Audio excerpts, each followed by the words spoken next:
Niamh O'Sullivan could read rope as easily as other people read print.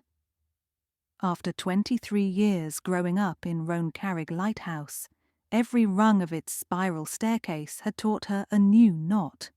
Bowline by 6, double fisherman's by 8, a playful monkey's fist the year she turned 11. Winter nights, while the storm lamp swung above her head, her father Aidan would place a length of hemp across the kitchen table and say, "Tell me its secrets." Niamh would run the strands through her fingers, feeling the tension, the direction of the lay, the small indentation where a splice ended, and proclaim, accurately, how many months it had served, and whether it had hauled mackerel, lobster pots, or weighted lanterns. That talent seemed charming but useless when she moved back to the mainland in March to help her father after his hip operation. Roan Carrick's guiding beam was now automatic. The keepers' cottages stood empty, but for the two of them and a clouder of fearless cats. Niamh split her days between tending the lamp and delivering conserved memories, old photographs, sea charts, battered signal books, to the tiny maritime museum in Kilbrahan village. On a bright April morning, Seamus Kennedy burst into the museum clutching a torn fishing net. He was ordinarily unflappable, the sort who would whistle while gutting a shark, yet his face had gone the colour of skimmed milk. "Look what I hauled up at first light," he said, spreading the net across the reading table. Sea salt glittered on the twine, but what caught Niamh's eye were a series of unfamiliar knots worked into the mesh at regular intervals. They weren't the sloppy tangles that happened when nets snagged rocks, nor did they appear to be the tidy repairs fishermen made on deck with a marlin spike. These were deliberate, tight and varied, sheet bends, carrick bends, hitches she'd only seen illustrated in antique manuals. "I've never seen anyone mend with a carrick in 50 years, she murmured. Seamus shook his head. "Nor I, and here's the odd bit. It matched the weather. The knots closest to the float line were stiff with dried salt. The lower ones were soaked. When I worked out the spacing, it was as if they'd marked the exact height of last night's swell, like a tide chart written in cordage." He dropped his voice. "The lads think it's a bad omen. We lost 2 crab pots after that blow.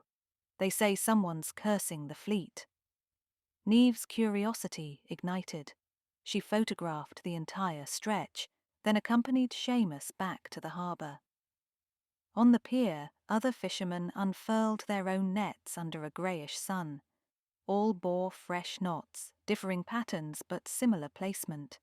A vertical column down the centre, staggered half hitches along the edge, pairs of reef knots at the corners. Certain rows had been cut clean through, then retied, weakening the mesh. A careless tug could have sent a school of herring escaping, or worse, ripped the gear until it was useless at sea. Aidan met her that afternoon, leaning on a weathered cane. "Whoever's doing it knows ropecraft," he said after inspecting the photographs. "And timing. They strike when the boats are moored, yet leave no trace of boarding." Niamh spent the evening at Maeve Daly's cafe, where the fishermen nursed pints of tea rather than stout, speaking in worried undertones. Declan Clancy, owner of the sleek trawler Sea Raven, dismissed it all. "Superstition," he scoffed, tossing €1 into the tip jar. "You lot would blame banshees if your engines coughed." He sailed further offshore than most, had newer gear and, Niamh noted, no mysterious knots on his nets. His crew, silent lads with matching oilskins, avoided eye contact. She carried a plate of warm soda bread back to her father's cottage and unfurled her sketches. Patterns sprang forward like star maps. When she overlaid the diagrams atop last month's weather logs, something clicked. The first appearance of the knots coincided with a surprise gale that forced every boat but the Sea Raven back into harbour. The column down the centre of each net roughly matched the wind's changing direction. It was as if someone had been warning the fishermen, encoding meteorological data into their own gear, but at the same time weakening that gear enough to keep them ashore if they ignored the warning. Protection wrapped in sabotage. Could be two hands on the same rope, Aidan mused, one tying for safety, one for profit. Niamh slept little. Memories of her mother, lost in a sudden squall 15 years prior, nudged her awake. If someone truly predicted storms, why hide behind sabotage? The next morning, Garda Sergeant Fiona Boyle arrived at the pier. Rumour of criminal mischief had reached the constabulary, and Boyle, sensible and methodical, interviewed every skipper. Yet the fishermen told half-truths, afraid of ridicule, or worse, of angering whatever force seemed to guard them from the waves. Only Seamus handed over his net for inspection. Niamh tagged along, providing translations of the stranger knots. Boyle listened, puzzled. Warning code, you say? We've meteorologists for that. But the code has been accurate, Niamh insisted, pulling out a chart of knot placements versus storm data. And selective. No one touches Declan's nets. The sergeant raised an eyebrow. Any grudges among the fleet? Each man had competed with Declan at one time or another. His catches were larger, his boat faster, his ledger healthier. Still, rivalry was common enough. Sabotage rarely followed. Boyle promised to keep an eye on the pier and left. That evening, clouds banked low on the horizon. Radio forecasts predicted only light rain, but Niamh's gut disagreed. She and her father walked the lantern gallery, watching swells thicken, gulls veering inland. She imagined knots forming invisibly in darkened holds, a silent alarm the village might choose to ignore. A crash echoed from below, the trap door leading to the Lighthouse storeroom. Aidan's bad hip prevented haste, so Niamh descended alone. She flicked on her torch, the beam slicing through dust motes. A figure crouched beside coils of rope. A woman, small, red-haired, fingers flying as she spliced lines together. Startled, the intruder bolted toward the sea wall. Niamh, nimble from years on ladders, gained ground and tackled her in the dewy grass. They rolled once, then froze as thunder grumbled overhead. "Let me go," the woman hissed, eyes wild. "Not until you tell me why you're hiding knotted warnings in our nets," Niamh said, panting. The woman's shoulders sagged. They weren't meant as threats. She identified herself as Roisin Hart, former deckhand of the Sea Raven. Declan had fired her months earlier, claiming women were bad luck on long hauls. Since then, she'd watched him fish despite forecasts too risky for others, confident his new sonar and engine could outpace weather. But Roisin, raised by an uncle who hand-charted clouds, sensed patterns radio forecasters missed. She walked the shoreline nightly, noting wind shifts, swell direction, bird flight. When she was certain a blow would hit, she covertly boarded boats to knot warnings into their nets, unpickable signs that every salt-blooded sailor should understand if they paid attention. She sabotaged the mesh just enough to keep them ashore, knowing pride might still force them out. "Why not report to the Coast Guard?" Niamh asked. "Who'd listen? I've no certificates, no station. And Declan, he bribes inspectors. If the rest of the fleet stayed home and he sailed, he'd haul a fortune. I had to slow him too, but his security's tighter." Lightning split the sky, verifying Roisin's prediction. From the Lighthouse gallery, Aidan called down, barometer falling fast. Together, the two women sprinted to the harbour. Wind already whipped spray over the quay, and crews scrambled to lash gear.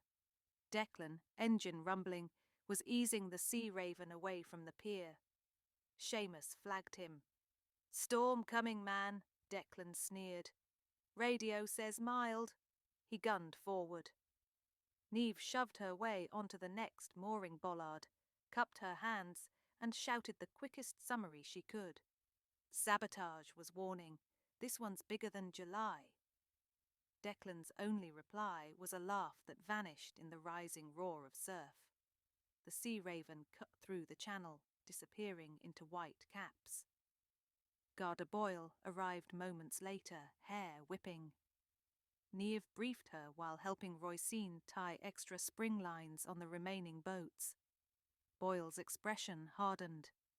The bay's too shallow for full fury, but if he heads round the headland, he'll catch it broadside. A sudden thud echoed. The Sea Raven's unused spare net had unfurled on the quay, dragged from a storage locker by the growing gale. Niamh's torchlit sweep revealed something stunning. The net was already laced with Roisin's signature knots. Only these spelled out, to trained eyes, coordinates rather than weather. A narrow cove 2 kilometres south, where rocks offered partial shelter. Roisin stared. "I tried last night, but his deckhand woke. I thought I'd failed." "He has the map," Niamh said. "We need to make sure he reads it." Aidan volunteered the Lighthouse's small launch, Resolute, a sturdy open boat. Boyle radioed the Coast Guard for backup, yet knew their cutter was miles away. Niamh, Roisin and Seamus climbed aboard Resolute. Rain lashed like thrown gravel as they motored toward the headland, the lighthouse beam sweeping across their stern. Beyond the promontory, waves reared steeply. They spotted the Sea Raven foundering. Her starboard engine had died. On deck, Declan fought tangled gear. Roisin's knots, ironically, had jammed a winch. Resolute pitched alongside at safe shouting distance. Niamh raised a flashlight and with practiced speed flashed the international Morse letter patterns mirrored by Roisin's knot placements. 2 longs, 2 shorts, U, meaning you are standing into danger. She followed with 3 shorts, 1 long, 1 short, R, proceed to shelter. Declan's eyes widened. He saw the knots, their rhythm echoed in Niamh's light. Finally comprehending, he limped to the helm, swung the bow, and followed the indicated heading. 5 brutal minutes later, the trawler slid behind a basalt outcrop into relative calm. Resolute followed, fenders out, until both vessels bobbed like corks instead of battering rams. When the Coast Guard cutter arrived at dawn, rain had settled into mist. Declan, humbled, thanked his rescuers before Garda Boyle cuffed him, not for braving weather, but for violating safety regulations and tampering with evidence during her earlier visit. His deckhand confessed they'd cut minutes from their departure log to gain an illegal head start on competitors. Back in Kilbrehon, villagers gathered in Maeve's cafe around crackling turf fires. Niamh sipped strong coffee, while Roisin explained her code to the fleet. She promised to share forecasts openly. The fishermen promised to watch the sky, not just their phones. They also offered her a rotating berth on any vessel she chose, gender be damned. Seamus raised a toast. To the knots that bind us. Garda Boyle, paperwork finished, leaned toward Niamh. Without your deciphering, we'd be writing condolence letters. Niamh smiled. A rope's only as strong as every strand. My mother used to say that. Aidan entered, cane tapping, and handed Niamh a small wooden box. Inside lay a length of faded cord, its fibres silvered by age. Your mam's heaving line, he said. I think you've learned all it can teach here. Maybe take it to Dublin, study meteorology like you wanted. Niamh wound the line round her palm, feeling the story in each fibre. Roan Carrig's storms, fishermen's fears, Roisin's midnight messages. Every mystery had started with a knot. They ended, for now, in community. She looked toward the harbour, where sunlight broke through in gentle shafts, glinting off mended nets hung to dry. A breeze carried the faintest scent of salt and possibility.